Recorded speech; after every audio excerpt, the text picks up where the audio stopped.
What's up? It's a glorious day. Welcome back to another review with Gizmo Slip Tech. Today we're doing a benchmark battle with the Strix G18 versus the Scar 18 that my subscriber Lance let me borrow for a few days. Now, we have compiled side-by-side identical benchmarks. I believe they are all identical except for the Cyberpunk 2077, where the Strix G18 was in turbo mode rather than manual fan mode. But other than that, all of the settings for all these benchmarks are identical to the best of my knowledge, with the same fan profiles and everything, so we can compare temperatures, performance, frame rate, 1% lows.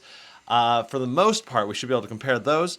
We've got over 10 games, including Red Dead, a bunch of 3D heavy games, Dead Space, God of War, Cyberpunk.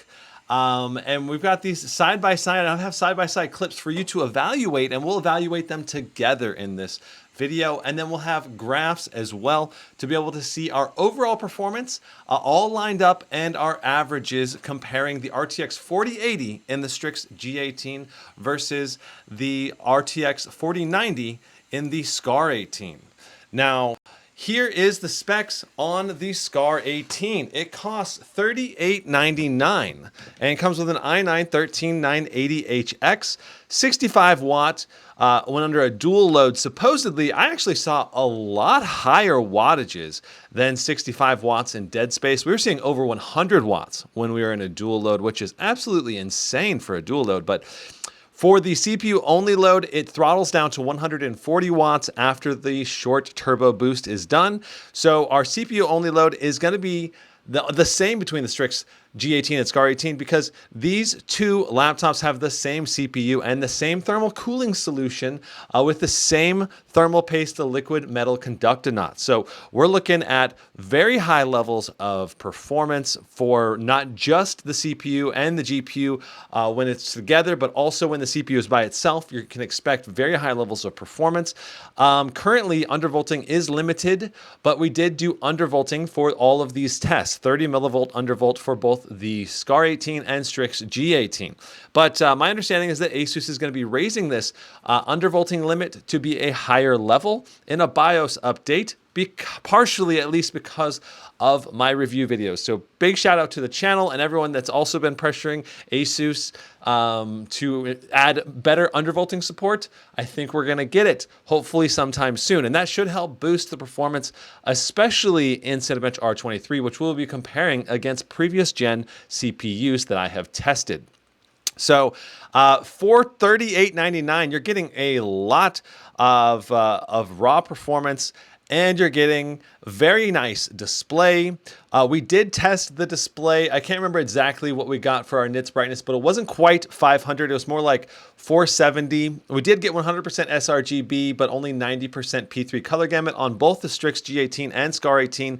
I did do live unboxings and benchmarking streams for both of these laptops. So if you want to see the full details of all of these tests that I did, including taking the laptop chassis apart, go ahead and check out those videos, which you can find on my channel under the live streams section or the cut down versions on my main video sections.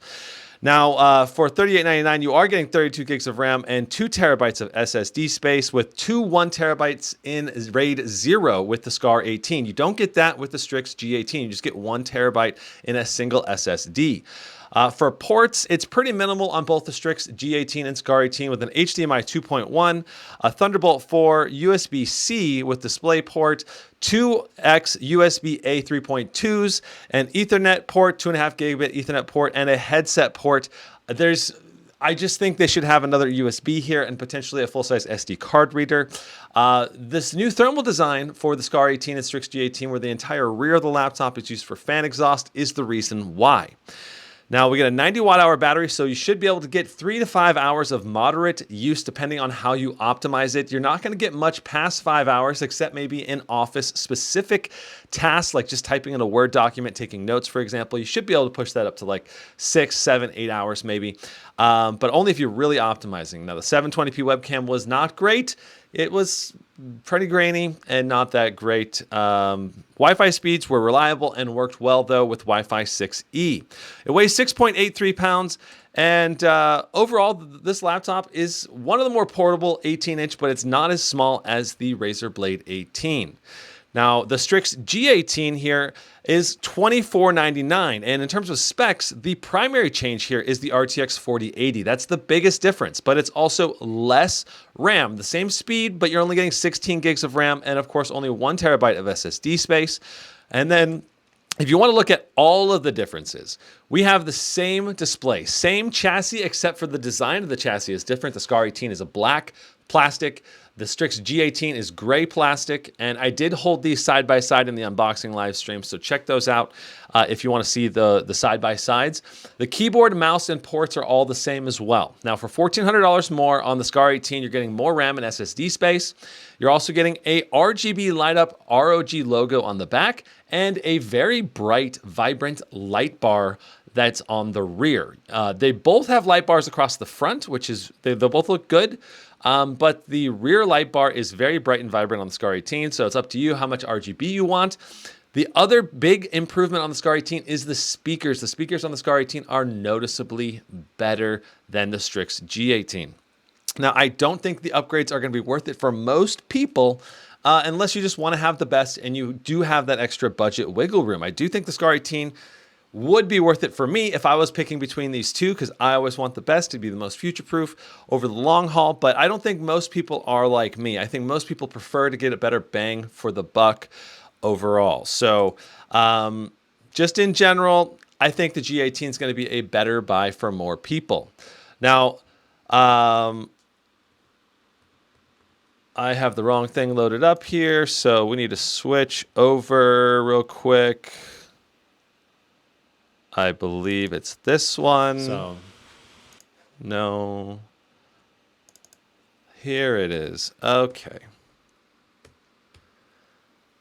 Okay. So, here we are in Red Dead Redemption 2. Both of these average the same. At 97 FPS. It's weird. I don't really understand why, except that it's probably being CPU bottlenecked. I mean, you can see the CPU is heavily engaged in these benchmarks, pulling 125 watts on the Scar 18 right here. It's kind of insane, actually, how high of wattage this is pulling. And so given the fact that we're pulling so many watts for the CPU, it's probably CPU bottlenecked. And that's the reason why the performance is the same here at QHD. To be able to see the difference, the improved performance for the RTX 4090 in a game like Red Dead Redemption, you probably got to go up to 4K. I mean, I think overall the performance is still good, but we're basically barely reaching CPU bottlenecking. You can see that we are getting into the 90% GPU utilization, but it's oftentimes dropping down to the 80s. So moving on to Cyberpunk 2077, this test is done at QHD Plus, which is 2560 by 1600. All of these benchmarks are done at that resolution. And in this scenario, we're looking at DLSS on quality, frame generation enabled, and ray tracing on ultra. And you can see the Scar 18 is pushing a lot higher frames, 102 on average versus 90. And that's not like a massive difference, about a 12 to 13, 14% gain here in Cyberpunk 2077. But it is going to be, you know, a little bit smoother, right? It's not going to be massively noticeable. It's definitely a very playable experience on both the Strix G18 and Scar 18 on maximum settings.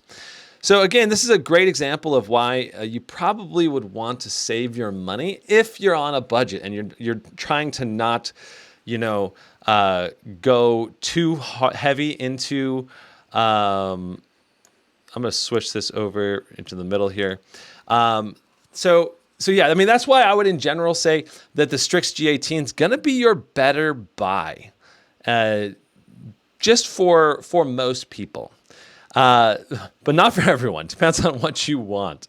But this is another game where we're getting over 250 watts of continuous throughput between the Scar 18 and Strix G18. It was like 250 to 260 watts throughput. I don't know why Asus claims it only goes up to 65 watts. Maybe they're guaranteeing it goes up to 65 watts. I don't know.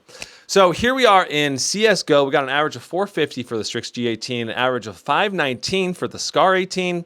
So about 60, 70 more FPS on the Scar 18, but this is only a 240 hertz display, so it's not like you're going to see any of those additional frames, except maybe the 1% lows will be just a little bit better when you go into something like the fog or smoke. But even then, oftentimes that's CPU limitations, not GPU limitations in CSGO. So because these have the same CPUs and the same RAM speeds, I don't anticipate that the actual performance you're going to see is going to be that much better. It's going to be very, very similar between these two in terms of the actual user experience, which is the most important thing, in my opinion, when you're going to play games on a laptop.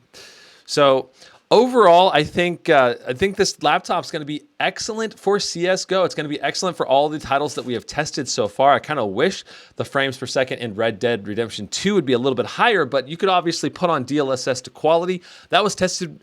Red Dead Redemption at 97 frames per second was with no DLSS support enabled. So if you slap on DLSS, hopefully you would get a nice performance bump there too. I've not tested it. I don't test Red Dead with DLSS, so that way I can do comparisons with previous generations of of my benchmarks a little bit better.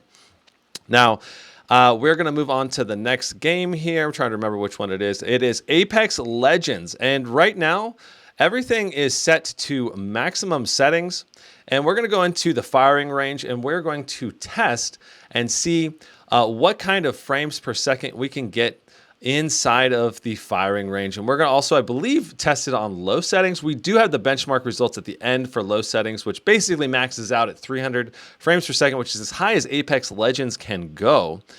So you can see the Scar 18 is doing about 195 during this test, and the Strix G18 is doing about 177. So like it's a noticeable bump up because we have settings on maximum, but I don't think anyone who's a serious Apex Legends player is gonna want to play this game on maximum settings. They're going to get as high a frame rate as possible, and so that means you're going to be going for those low settings.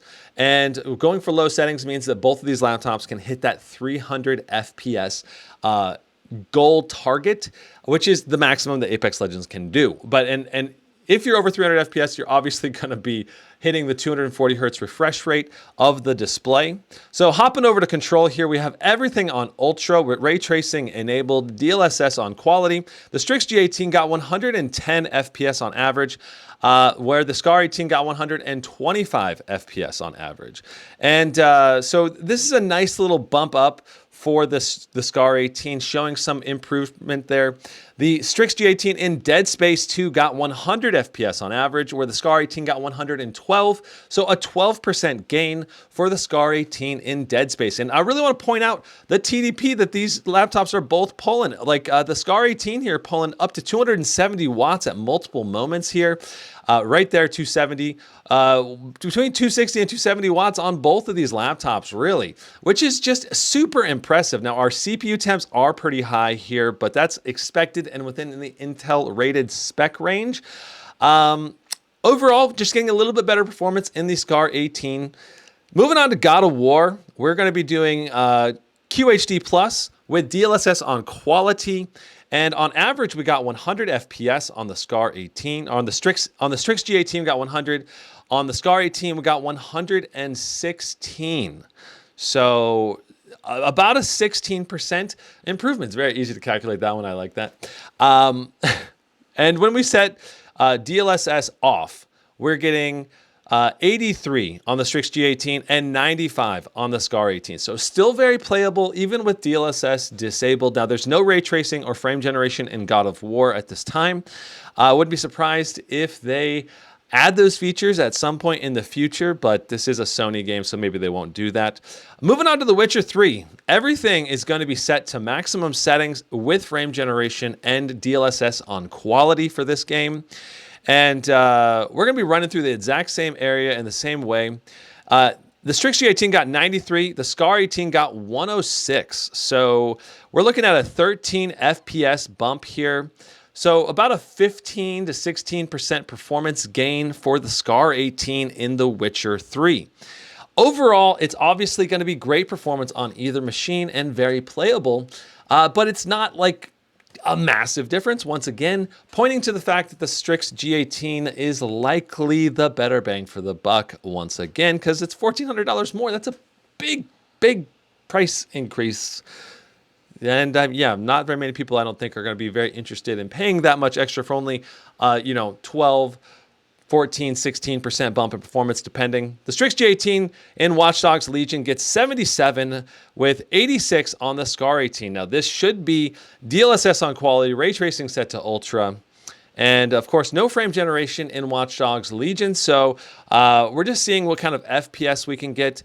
Notice our wattages here. Holy crap, 134 on the CPU, 159 on the GPU. So between those two put together, you're looking at 280, 290 watts combined. Holy moly, on the Scar 18. Incredible that you can even go that high. I mean, obviously the temperatures are fairly high right now in both of these chassis, doing, well, 69 on the Strix G18. It's interesting how much higher wattage the Scar 18 is pulling versus the Strix G18 in this scenario. Makes me wonder if the Strix G18 wasn't in turbofan mode and the Scar 18 wasn't in manual fan mode with those manually raised power limits, but still, it's going above 65 watts, 95 watts on the Strix G18 there. Overall, the performance difference between these two laptops in Watchdogs Legion is, again, not massive, right? But it is a noticeable performance bump going to that RTX 4090. Now we have Timespy graphics, and I messed up the camera angle on the Strix G18 here, so we're gonna have to just look at this current FPS comparison if you want to see the most comparable item here. But we're looking, especially in Timespy, I want to see that 175 power limit pull on both of these laptops, and it was pulling that level of wattage quite frequently on both the Strix G18 and the Scar 18. Now, some of these other 175 watt laptops are not pulling 175 watts, and I like that the Asus laptops are doing that. Now, one thing I want to point out is that both the Strix G18 and Scar 18 had a slight overclock in the manual fan mode for these Timespy tests and in some of these games. So it's like the default, when you switch to manual fan mode, I believe it's a 50 clock overclock on the GPU clock and 100 megahertz overclock on the memory. And both of these laptops had that enabled on most of these benchmarks. So just keep that in mind as well. Overall, excellent Timespy performance, but I do think we're going to see even better RTX 4080 and 4090 numbers when you're looking at laptops like the MSI GT77, where the GPU is basically a power boosted, and it's automatically getting 100 to 200 clock speed higher on the GPU clock. And that's just pushing the default score for the Scar 18 upwards up to, like, 20. So the Scar 18's got 21,598, and the GT77 is pushing over 22,000 out of the box without any additional overclock. And then with the overclock, it was pushing over 23,000.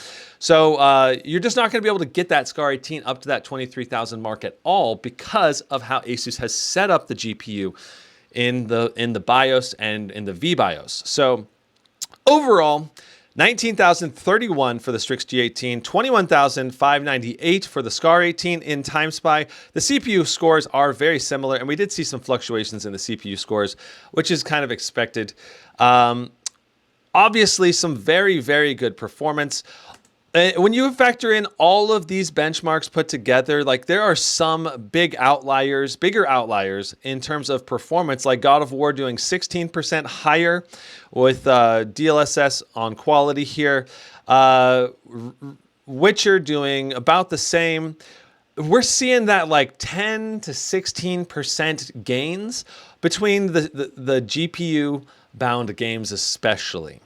Now, the CPU-bound games like Red Dead 2 on Ultra, both getting 97, that's not going to help our FPS overall average between these two, as well as Apex Legends when you're on low, both got the same performance. CSGO, obviously getting very similar, ultra high levels of performance, over 450 FPS on both. And so when you take all of these numbers put together and you average them out, what do you get? Well, the Scar 18 is 10.2% faster overall, 153 frames per second on average with the Strix G18, 168 frames per second on the Scar 18, 168.97. So basically 169 versus 153 if you were to round those up. Once again, reiterating, the Strix G18 just feels like the better bang for the buck. And when you do Cinebench R23 in a 10-minute run with a 30 millivolt undervolt, you're looking at 29,556 on the Scar 18, 29,819 for the Strix G18. This is just a matter of silicon lottery difference in terms of performance. It's a very small difference between these two, and depending on which Scar 18 and Strix G18, you could expect slightly above or below these numbers that we're seeing here. Now, comparing against the Intel 11th generation, my Legion 7i that I'm currently using got 15,023, which is the best score we had in 2021. And we're basically completely doubling the performance from just 2 years ago. It's mind-blowing. It's absolutely mind-blowing that we're doubling the performance from such a short period of time ago. I think that overall, I think the Strix G18 is the better bang for the buck between these two. And that the biggest issue, the biggest con for me with the Strix G18 and the Scar 18 potentially is coil whine. Some people that are very sensitive to coil whine and noise generation, they want to have a very quiet gaming experience.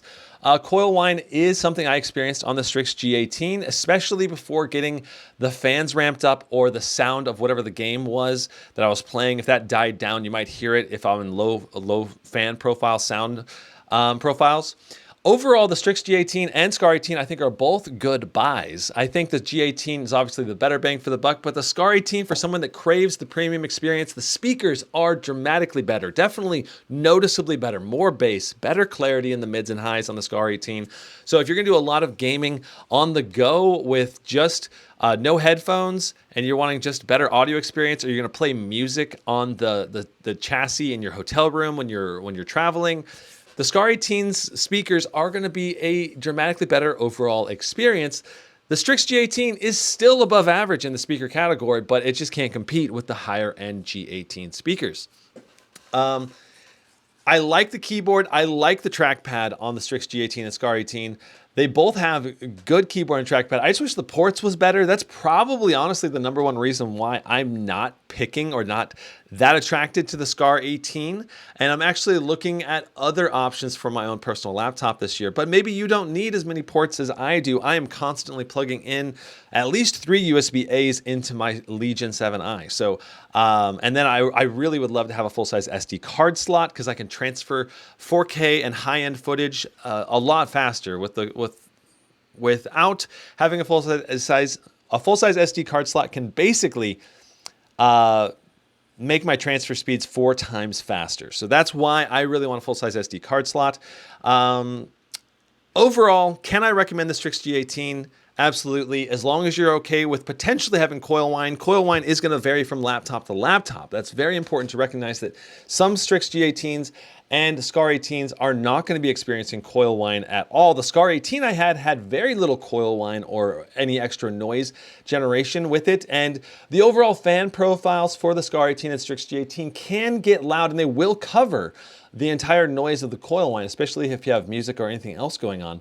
You're really only going to be noticing that coil whine when you're initially loading into the game before the fans ramp up and start covering over any coil whine sounds. So if you don't know what coil whine, let me just briefly explain it. When electricity goes through electrical circuits like the VRMs in a laptop, it can cause vibrations, and if certain coils, especially higher power coils like what we got in these laptops, they have a tendency to vibrate more often than lower power coils. So, and it really is also like a quality of the VRMs, and higher quality ones I think should not have as much vibration. So it's a little disappointing that we're getting the coil whine to happen, but coil whine can appear later on in a system. Or disappear over time, just depending on the laptop. So maybe after a few weeks of working in, maybe the coil whine will get less, or maybe it'll get a little bit worse. Only time will tell. Can I recommend the Strix G18 and Scar 18? Absolutely. I think many people are going to absolutely love these laptops, and I think they're gonna last a long time. And I think that the overall levels of performance that we're seeing in these laptops are top tier, but they're just going to be a little bit below the very, very most powerful laptops. But I think that's a trade-off that Asus decided to make with these laptops, probably for longevity's sake. They want these laptops to last as long as possible, so they didn't want to overboost like the power limits and clock speeds out of the box. And overall, I think that they are worth buying, and that yeah, I mean, let me know. Yeah. So guys, let me know in the comments what you think about the performance between the Strix G18 and the Scar 18. I think they're just fantastic laptops. I don't think that the drawbacks are that bad. I think gaming on them is very comfortable. The wrist rest and touchpad don't overheat or even get hot at all, basically, whereas both the GT77 does have some at least heat coming through like the keyboard area, and the Blade 18 and 16, the wrist rests do warm up quite a bit more than what these Strix G18 and Scar 18 laptops heat up to. So yeah, if you guys want to check out more of my content, I would invite you to peruse my channel and enjoy all the different benchmarks I'm putting out, the live unboxings. And if you want to see more of my content, I've got so many laptops coming in the next month. I've got the Zephyrus Duo 16, the Scar 17 with the Dragon Range. Both of those have the AMD Ryzen 9 7945HX CPUs. I've got the HP Omen 17 with RTX 4090 coming in. That's a very bang for the buck oriented high performance laptop. I'm very curious to see how that performs and how nice that new version is at the 17-inch. I've got more budget laptops coming in. The Gigabyte G5 for $1,100 that just came in yesterday, so expect a live unboxing of that very soon. I've got the MSI GE78HX coming in, the Legion Pro 7i, the Scar 16. So many laptops are going to be sent my way. Aura 17X. Aura did say they're going to send me the Aura 17X for me to review as well. So I'm stoked. I'm stoked on reviewing all these laptops, doing these live unboxings, and helping you guys figure out which laptop is the best one to buy. I will hopefully be doing a new live stream with the MSI GT77 live benchmarking, or maybe the GE78HX live unboxing either today or tomorrow. So I'll see you guys then. Brandon out. Huzzah.